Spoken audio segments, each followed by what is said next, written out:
Atrasada, começamos a falar sobre família. Hoje continuaremos do mesmo tema, porém falaremos de um tipo diferente de família, a família de Deus. Em diversas conversas dinâmicas com várias pessoas, após aquela mensagem, também através de discussões em nossas células, um tópico que veio bastante à luz foi sobre como podemos participar da família de Deus. Ou, em outras palavras, como podemos ser salvos? Será pelas boas obras que nós somos salvos? Será pelo batismo? Será por ser membros da igreja? A Bíblia diz que nós, os crentes em Jesus Cristo, agora fazemos parte da família de Deus. Paulo escreve assim aos Efésios: por essa razão, ajoelho-me diante do Pai, do qual recebe o nome toda a família nos céus e na terra. Paulo então declara que Deus tem uma família na terra. E ele tem também uma família nos céus. A pergunta então é: como posso fazer parte da família de Deus? Os primeiros crentes em Jesus Cristo também se depararam com esta pergunta. Vamos ler Atos, capítulo 15, versículos 1 a 19. A palavra de Deus diz: alguns homens desceram da Judéia para Antioquia e passaram a ensinar aos irmãos: se vocês não forem circuncidados, conforme o costume ensinado por Moisés, não poderão ser salvos. Isso levou Paulo e Barnabé a uma grande contenda e discussão com eles. Assim, Paulo e Barnabé foram designados, junto com outros, para irem a Jerusalém, tratar dessa questão com os apóstolos e com os presbíteros. A igreja os enviou, e ao passarem pela Fenícia e por Samaria, contaram como os gentios tinham se convertido. Essas notícias alegravam muito a todos os irmãos. Chegando a Jerusalém, foram bem recebidos pela igreja, pelos apóstolos e pelos presbíteros. Aqui relataram tudo o que Deus tinha feito por meio deles. Então se levantaram alguns do partido religioso dos fariseus, que haviam crido, e disseram: é necessário circuncidá-los e exigir deles que obedeçam à lei de Moisés. Os apóstolos e os presbíteros se reuniram para considerar essa questão. Depois de muita discussão, Pedro levantou-se e dirigiu-se a eles: irmãos, vocês sabem que há muito tempo Deus me escolheu dentre vocês para que os gentios ouvissem de meus lábios a mensagem do Evangelho e crescem.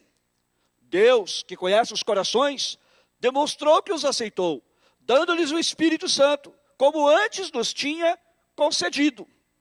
Ele não fez distinção alguma entre nós e eles, visto que purificou os seus corações pela fé. Então por que agora vocês estão querendo tentar a Deus, pondo sobre os discípulos um jugo que nem nós, nem nossos antepassados conseguimos suportar? De modo nenhum. Cremos que somos salvos pela graça de nosso Senhor Jesus, assim como eles também. Toda a assembleia ficou em silêncio, enquanto ouvia Barnabé e Paulo falando de todos os sinais e maravilhas que por meio deles Deus fizera entre os gentios.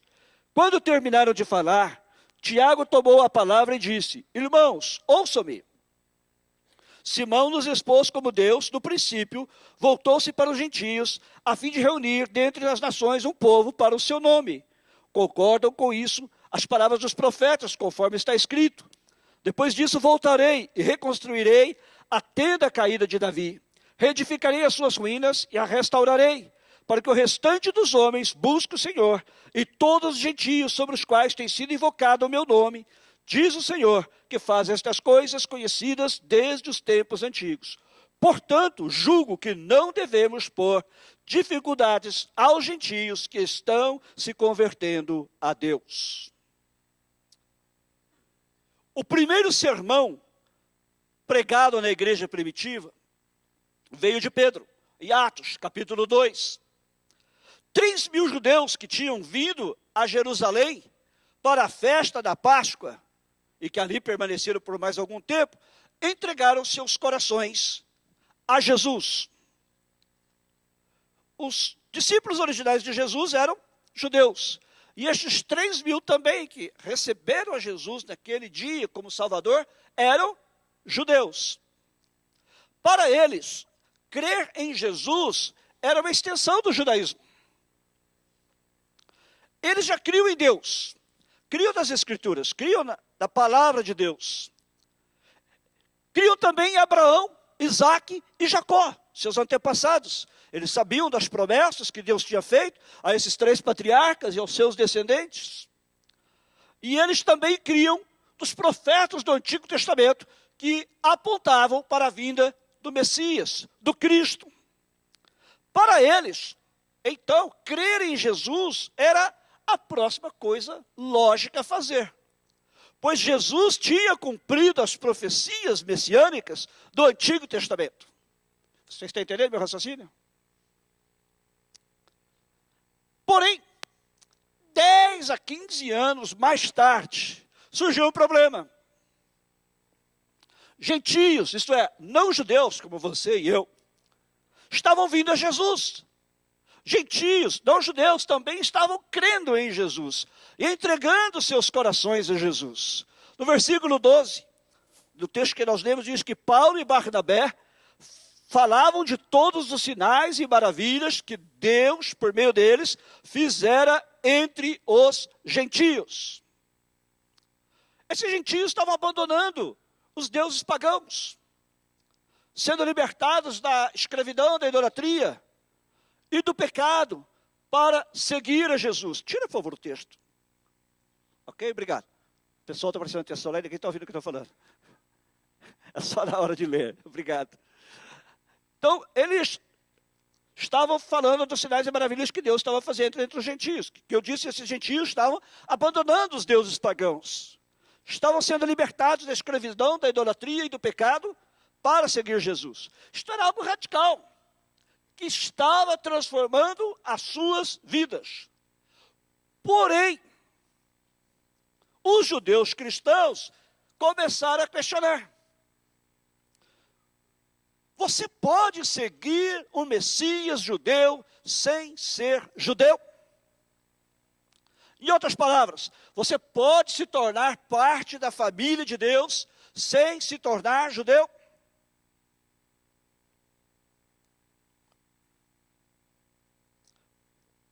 Essa foi uma questão que começou a gerar muitos problemas na igreja. Porque até então todos os cristãos eram judeus. Só que agora, com a entrada de cristãos que não eram judeus na igreja, havia uma dissensão. Havia uma discussão, um debate. Então, a liderança da igreja convocou um concílio em Jerusalém. A Bíblia diz que, neste texto que nós lemos, que Saulo, que é o apóstolo Paulo, e Barnabé foram enviados a Jerusalém para tratar dessa questão. Qual é a questão? Atos 15, versículo 1 e versículo 5 diz: alguns homens judeus que tinham se tornado cristãos, neste caso, desceram da Judéia para Antioquia, a igreja onde Saulo e Barnabé pregavam, e passaram a ensinar os irmãos: se vocês não forem circuncidados conforme o costume ensinado por Moisés, vocês não poderão ser salvos. Ou seja, para ser salvo você precisa se tornar um judeu. Para ser salvo você precisa se submeter às leis dos judeus, às leis do Velho Testamento, do Antigo Testamento, prescrevidas por Moisés. E no versículo 5 diz que quando Saulo e Barnabé chegaram a Jerusalém, então se levantaram alguns do partido religioso dos fariseus que haviam crido, ou seja, fariseus que também haviam se convertido ao cristianismo. E disseram: é necessário circuncidá-los e exigir deles que obedeçam à lei de Moisés. De novo, para você se tornar um cristão, você precisa se tornar igual a nós, que somos judeus. Precisa se circuncidar, precisa obedecer à lei de Moisés. A verdadeira questão então era: os cristãos são diferentes dos judeus? Ou somos uma ramificação do judaísmo? Versículo 2 diz: isso levou Paulo e Barnabé a uma grande contenda e discussão com eles, com esse grupo que dizia que você tinha que se tornar um judeu.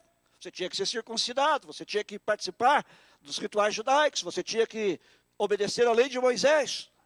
Paulo e Barnabé tiveram uma grande contenda e discussão com eles. Assim, Paulo e Barnabé foram designados, junto com outros, para irem a Jerusalém tratar dessa questão com os apóstolos e com os presbíteros. Então, houve um concílio em Jerusalém para tratar dessa questão. A questão era, o que significa seguir Jesus? Repita, o que significa seguir Jesus? A questão era basicamente esta: podemos entrar no céu por nossos próprios méritos? Vamos falar juntos? Podemos entrar nos céus pelos nossos próprios méritos? Essa era a questão. Porque os judeus criam, como eu disse, na lei de Moisés, que prescrevia primeiro o rito da circuncisão. Se você não sabe o que é, todo menino judeu, que ao 8º dia é circuncidado, ou seja, corta-lhe o prepúcio, para que ele então seja identificado como participante do povo judeu. Os judeus também criam, por crer na lei de Moisés, também praticavam outros rituais, inclusive sacrifícios, e também na prática de boas obras. Eles acreditavam, bem, se eu sou circuncidado, se eu obedeço a todos os rituais da religião, e eu pratico boas obras, então, está tudo bem. Como alguém pode se tornar um seguidor de Jesus e ser parte da família de Deus? Nessa discussão que houve em Jerusalém, porque esse grupo defendia que sim, todos os cristãos, os gentios, também precisavam se circuncidar, precisavam obedecer à lei de Moisés e todas essas coisas. Pedro se levanta e ele faz um relato de como Deus o vem usando para pregar o evangelho aos não-judeus, aos gentios. Veja no versículo 7 ao 9. Depois de muita discussão, Pedro levantou-se e dirigiu-se a eles. Irmãos, vocês sabem que há muito tempo Deus me escolheu, dentre vocês, para que os gentios, ou seja, os não-judeus, ouvissem de meus lábios a mensagem do Evangelho e crescem. Deus, que conhece os corações, demonstrou que os aceitou, dando-lhes o Espírito Santo, como antes nos tinha concedido. Ele não fez distinção alguma entre nós e eles, visto que purificou os seus corações pela fé. Depois de Pedro dar este relato, ele também faz um esclarecimento, nos versículos 10 e 11. Ele diz assim para aqueles judeus que estavam reunidos ali, que era a grande maioria da igreja. Ele pergunta a eles, versículos 10 e 11, então por que agora vocês estão querendo tentar a Deus, pondo sobre os discípulos um jugo que nem nós, nem nossos antepassados conseguimos suportar? De modo nenhum. Cremos que somos salvos pela graça de nosso Senhor Jesus, assim como eles também. Vamos parar e pensar. Duas coisas que Pedro fala aqui. Em primeiro lugar, Pedro diz que Deus purifica nossos corações pela fé. Ele diz aí, Deus purificou seus corações pela fé. Repita comigo, Deus purifica os nossos corações pela fé. E depois Pedro diz no versículo 11 o seguinte, que nós somos salvos pela graça de Jesus. Ele diz aí, somos salvos pela graça de nosso Senhor Jesus. Nós os judeus, ele está dizendo. Assim como eles também, os gentios. Repita, somos salvos pela graça de Jesus. O que é ser salvo pela graça? A salvação é dada de graça. Ela não é merecida. Você não pode fazer nada para merecer a salvação. Graça significa favor imerecido. É algo que você não merece. É você receber algo que você absolutamente não merece. Se você merece a salvação, então ela não é pela graça. Mas aqui diz que a salvação é dada pela graça do Senhor Jesus e ela é recebida pela fé em Jesus Cristo. Se você puder fazer qualquer coisa para merecer a salvação, então a Bíblia diz que Cristo morreu em vão. Jesus não teria precisado morrer na cruz se você pudesse se salvar a si mesmo. O sacrifício dele teria sido em vão.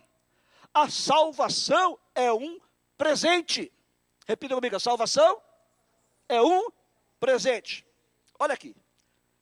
Você quer esse dólar? Ah, ninguém quer, que bom, vou guardar. Ah, você. Too late. Eu já tinha falado que ninguém queria. Você quer esse dólar?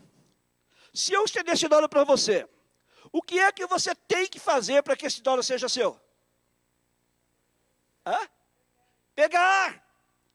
Basta você pegar e ele passa a ser seu. Certo? Se eu não estou dando o dólar como um presente, a única coisa que você precisa fazer é agarrar o dólar. Pegar o dólar, segurar o dólar com você. É receber o dólar. Agora imaginemos um cenário diferente. Eu digo assim, aqui tem um dólar para você. Tudo que você tem que fazer é engraxar os meus sapatos. Está precisando mesmo. Tudo que você tem que fazer é engraxar meus sapatos. A pergunta é, isso é um presente? Não, porque agora você mereceu o dólar. Eu estou lhe dando o dólar em pagamento pela sua obra. Por aquilo que você fez. Em engraxar os meus sapatos. Está claro? A salvação, a Bíblia diz, é um presente. Você não tem que pagar por ela. E você, na verdade, não pode pagar por ela. O preço é muito alto. Você jamais conseguiria pagar com as suas obras, com os seus esforços ou por seus méritos. Jesus pagou o preço. Jesus pagou o preço. Então, aqui está claro que a salvação é um presente. Boas obras não salvam. Obediência a normas religiosas também não salvam. Esses crentes judeus de Jerusalém e outras partes estavam preocupados. Não, eles têm que ser judeus, eles têm que pertencer à religião. O cristianismo, afinal, é apenas um departamento, uma ramificação do judaísmo, por assim dizer. Mas aqui fica claro na palavra de Deus que a obediência a normas religiosas não salvam. Pedro pergunta no versículo 10, então por que agora vocês estão querendo tentar a Deus? Pondo sobre os discípulos um jugo que nem nós, nem nossos antepassados conseguimos suportar. O que ele quer dizer com isso? É que ninguém consegue obedecer à lei de Deus. Ninguém consegue obedecer à lei de Deus. Por isso que a Bíblia diz, não há justo, nenhum sequer. Não há quem faça o bem. Porque ninguém consegue obedecer à lei de Deus. Você quer ver um exemplo? Quem já mentiu aqui alguma vez na vida? Todo mundo, né? Pronto, já quebrou a lei de Deus.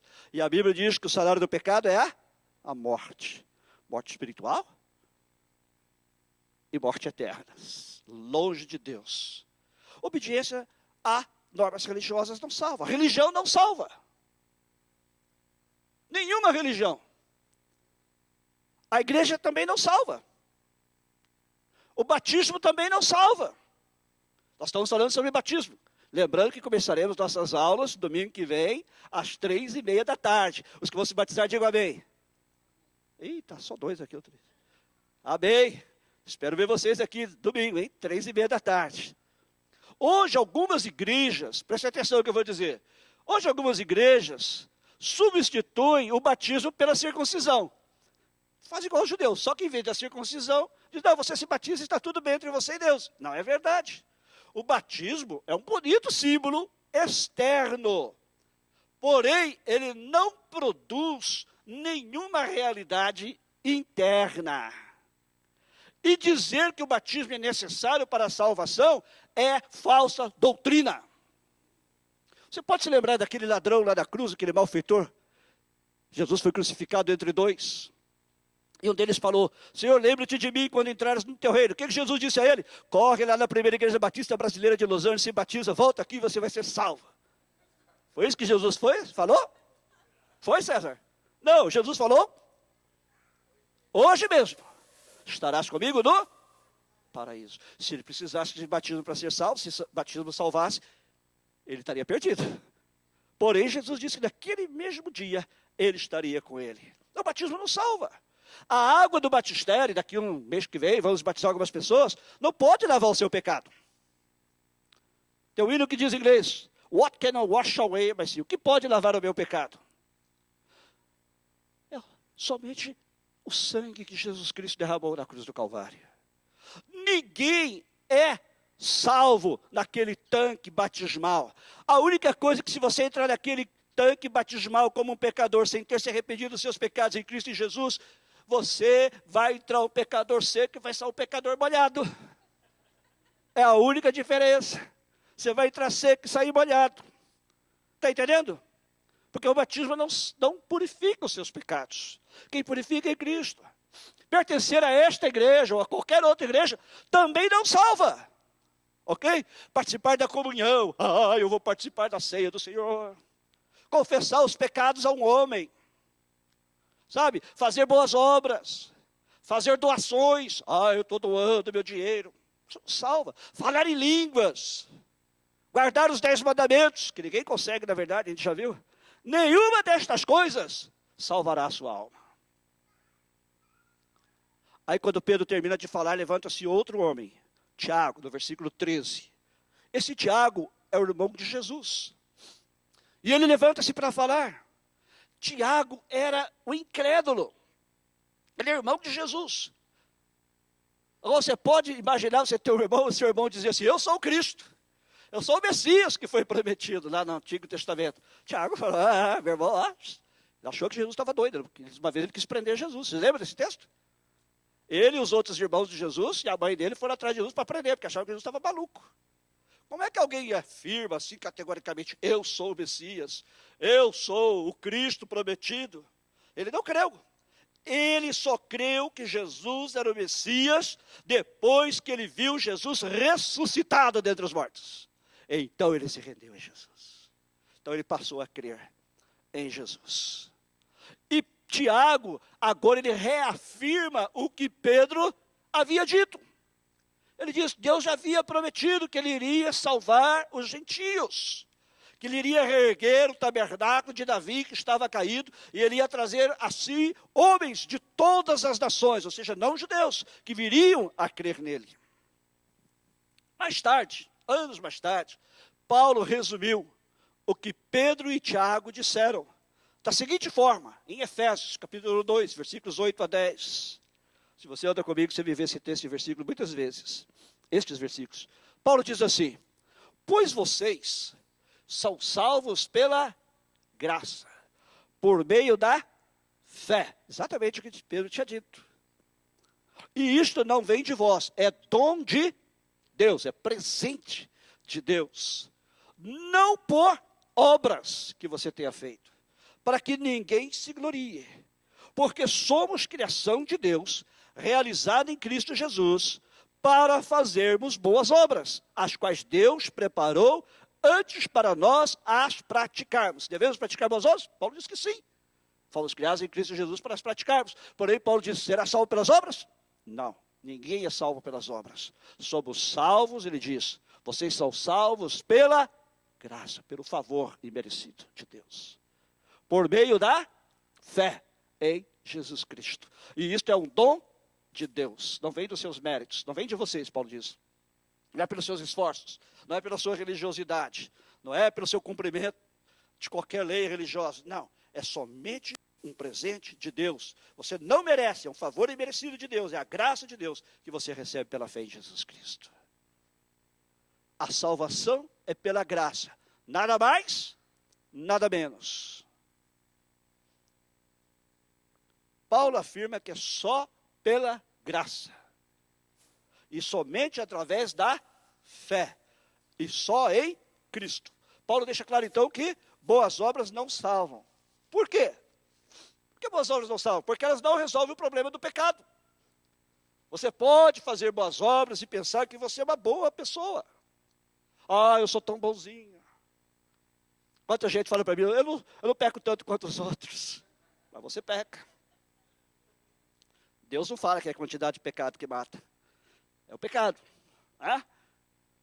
Você pode fazer boas obras e pensar que você é bom em comparação com os outros, né? Você se compara com outras pessoas que você conhece, que não fazem boas obras como você pensa, eu sou bom.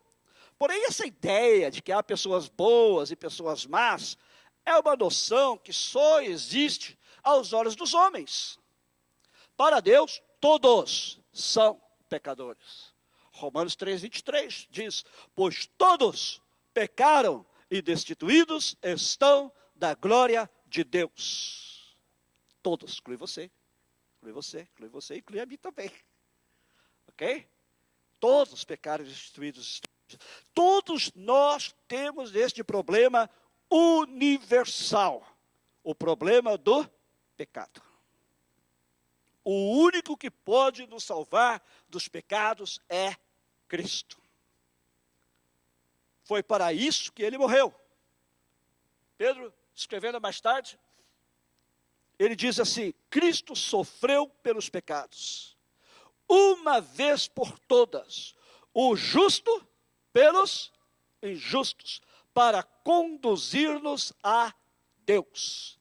Pedro diz que Jesus era o único justo, o único que realmente cumpriu a lei de Deus, e que morreu pelos nossos pecados no madeiro, ou seja, na cruz. O justo morreu pelos injustos. Jesus morreu por você. Jesus morreu por mim. Jesus morreu por nós. Para, diz Pedro, conduzir-nos a Deus. Jesus, então, é o único que pode nos conduzir a Deus. A única maneira de chegarmos a Deus e sermos salvos é através da fé em Jesus. Vou contar para você uma história verdadeira. 2 pastores foram participar de uma reunião de homens em Atlanta, na Geórgia. Quem aqui já esteve no sul dos Estados Unidos? Você já morou lá naquela região, né? Lá existe um prato, todo prato que eles servem no café da manhã vem aquele tal de grit. Lembra?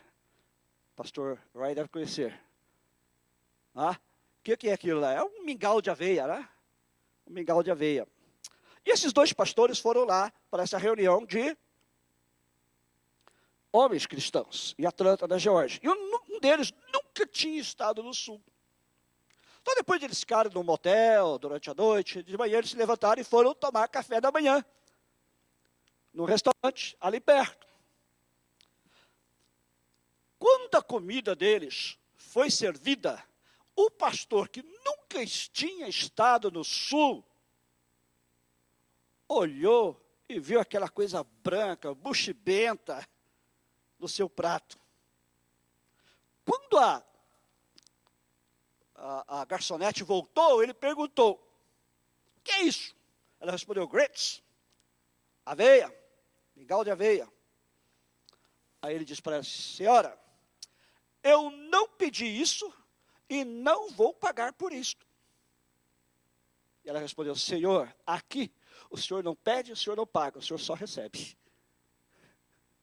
Assim é com a graça de Deus. Você não pede e você não paga. Ele lhe oferece a graça. Você recebe. A decisão é sua, se você vai receber ou não. A escolha é sua. Você recebe ou você se nega a receber. Então, essa é uma decisão que cada um de nós tem que tomar diante de Deus. Como você pode fazer parte da família de Deus? Jesus disse que ele veio para que pudéssemos ser livres, de dentro para fora. Não presos de fora para dentro. Aquele pessoal lá em Jerusalém queria impor uma religião de fora para dentro. Impor boas obras de fora para dentro. Impor uma lei religiosa de fora para dentro. Rituais de fora para dentro. Porém, Jesus veio para nos libertar de dentro para fora. Olha aqui, no final daquele concílio, Tiago faz um resumo, ele diz assim, versículo 19: não devemos pôr dificuldades aos gentios que estão se convertendo a Deus. Não complica a coisa, é isso que ele está dizendo. Salvação é uma coisa simples. É pela graça. Você não merece, mas Deus lhe dá. Por isso ele mandou seu filho para morrer em seu lugar e em meu lugar, pelos nossos pecados. Agora eu recebo ou eu rejeito a oferta de salvação. Agora a única maneira de eu receber a salvação é através da fé em Jesus Cristo.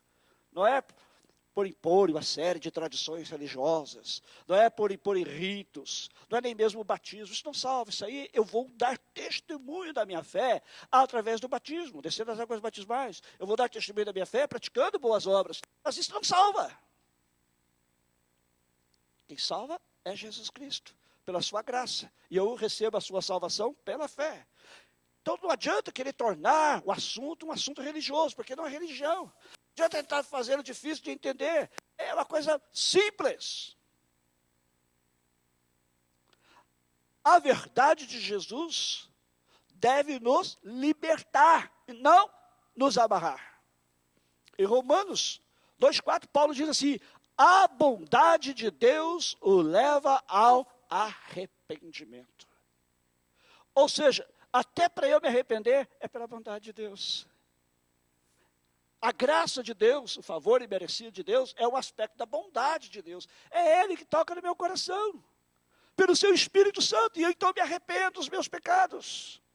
E quando você se arrepende dos seus pecados e crê em Jesus como seu único Salvador e Senhor, você é salvo.